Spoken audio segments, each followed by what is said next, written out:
Dan. Well, Israeli fighters continue to battle Hamas militants in Israel this morning, and that is just one of the reasons that the UN Security Council will be hosting this emergency special meeting here at UN headquarters later today. That meeting will take place at 3 o'clock this afternoon, and the goal of it, we're hearing, is to discuss the conflict in the region and to figure out next steps. The surprise attack came as many across the world celebrated one of the happiest days on the Hebrew calendar, the Jewish holiday Simchat Torah. But instead of joy, airstrikes on Israel by Hamas militants have left hundreds of innocent civilians dead. Prime Minister Benjamin Netanyahu swiftly declaring war and executing a counterattack in Gaza. There, at least 300 people have been killed and hundreds more wounded. The feud between Israel and Hamas, an Islamist militant group based in Gaza, has been going on for decades. The last war between the two took place in 2021. Yesterday, Governor Kathy Hochul spoke out about the attack and had this to say. We show our support in countless ways, and you'll see if you look over to the Capitol, the buildings be lit up in blue and white.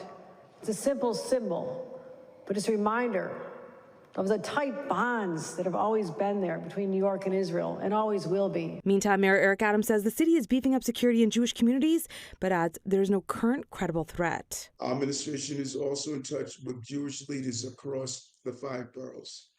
And I have directed the NYPD to deploy additional resources to Jewish communities and houses of worship citywide to ensure that our communities have the resources they need to make sure everyone feels safe. So later this afternoon, there is a pro-Palestine rally planned in Times Square. The governor has already spoken out about that rally. She tweeted calling it, quote, abhorrent and morally repugnant. Meantime, the governor says she is also working with the FBI to make sure that there are measures in place to ensure that New Yorkers across the state are actually safe. She says she's also working with the federal government to make sure that any New Yorkers that are currently traveling in Israel can get home as quickly and as safely as possible. And of course, we are hoping for that as well. That is the latest right now from the east side. Kieran Dillon, Pix 11 News.